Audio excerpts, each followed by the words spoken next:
Okay, so I'm not gonna beat around the bush with you here. This episode, it's about a bike light, right? But I genuinely really like this thing. It's pretty cheap, super bright, and whenever I've had it on the bike, I always get questions about it. So it's this little thing, the L308 light from Magene. Now you can pick it up for about 30 quid on AliExpress, although I did see it going for closer to 20 a few months back. By default, it's on solidly like this, but you can obviously make it flash, and it is super bright. It doesn't really come across on camera, but if I point it towards my chest of drawers, it should give you an idea. It's about 30 lumens, so you can see it from about 1 kilometer away. Plus, if I bring it in close, you should see it's got a matrix of 96 individual LEDs. And because of that, you can slap some custom animations on this thing. Now, you can use this thing without an app on your phone. It's got a few animations baked in, but if you want to add some custom stuff, you are going to need to register an account with this OneLap Fit app. I know some of you out there are quite militant and cautious with stuff like that, which is fair enough. You do you, but yeah, you will need an account. OneLap is a cycle training platform developed by Magene, a bit like a competitor to Zwift. And via this app, you control your smart devices like smart trainers and cycle computers. And under My Other Devices and smart tail lights, that's where you customize this. So turn on the light and get everything connected up. And this is where you manage it, right? So these are the default animations. And if I scroll down, you've got auto sleep mode and brake warning. So there's a little accelerometer inside this thing, which is pretty cool. So if I show you brake warning, it'll basically flash, right, when you're braking, and it'll also turn off when you're not moving. I don't really use those things, but it's there if you want it. So these are the animations on the light by default, and you can scroll through them by clicking the button on the side once, and it'll just, go through them all. It'll also remember the last one you had on there, so when you switch it on, it'll go straight to that, but you can obviously add new ones. So if you go to Creative Workshop here, this is where other people have kind of uploaded all the animations and stuff that they've made. So if I scroll down here, these are all the ones people have kind of uploaded. So if I hit one, I can then hit preview in tail light, and you should be able to see, there it is. So if you want to, you can obviously then add that to your library.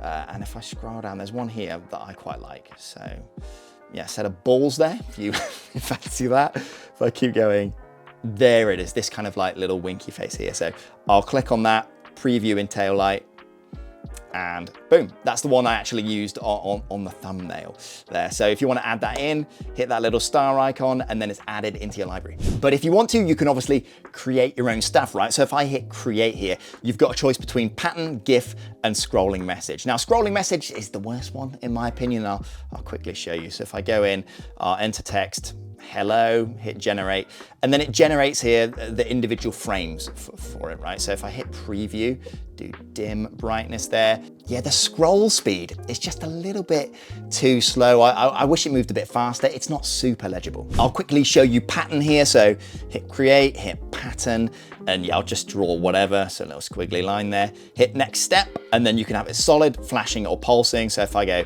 say, pulsing, do preview, I'll do it on full brightness this time. And you can see, it just basically flashes or pulses in the pattern you drew. And the final one here is the one I think is probably the coolest. So it's the GIF option. So if I hit GIF or GIF, I guess, you've got 10 frames that you can kind of create. So if I just create some random stuff here, bang, you can obviously be as intricate or as, complicated as you want. I mean, you saw the other ones that were available on the library. So some people have made some really interesting stuff, but I'll just add 5 little frames in here.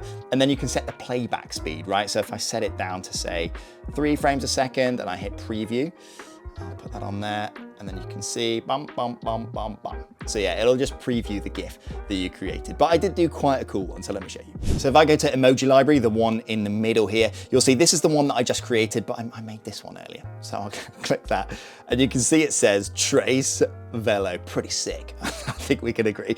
But I'll show you here. So I'll just do preview, put that up, and then it says Trace Velo on the light.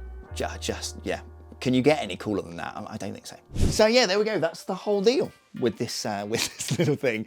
I mean, it's quite corny, I guess, to be able to add like a custom animation to a rear bike light, but I think it's pretty cool. And it's quite cheap. I can certainly think of worse ways to spend 30 quid. It fits onto the seat post securely. It's waterproof, charges via USB-C, and battery life does depend on what you're showing, but about 5 to 10 hours seems about right. Now, I love adding a bit of personality onto my bikes. That's kind of why I love building them up from scratch, right? So to add like a little cheeky wink to the rear light, I feel like it kind of matches my vibe a little bit.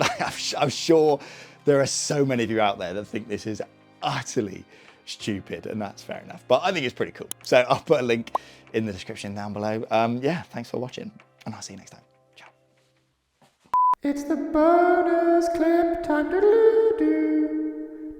Okay, so as I've been talking kind of superfluous bits of cycle tech today, I wanted to show you this. It's this little thing right here. So I was given this at a trade show, I think it was Eurobike, and it's made by this company, Sumart Tools. Really intricate little gadget. It's basically the equivalent of one of these. So this is a little plastic block that I use when bleeding a hydraulic group set, or potentially if I'm replacing a set of brake pads and I need to push the pistons back into their position, I use something like this. This thing is a really intricately machined version of that. It's all made out of aluminium, and I absolutely love it. It's really, really cool. So this is how it works, right? There's a little dial on the bottom here, and as you twist it, it pushes those two plates at the top apart. And there are these washers that are on the outside held on by magnets in case you need to push the pistons out a little bit further. And in fact, these plates are held in place with little magnets as well. So just such a cool little thing, just a really nice tool to have. Certainly more expensive than one of these. I think this is about 30 quid, but yeah, I absolutely love this thing. I use it all the time actually. So yeah, there we go. Anyway, hope you enjoyed. See you next time.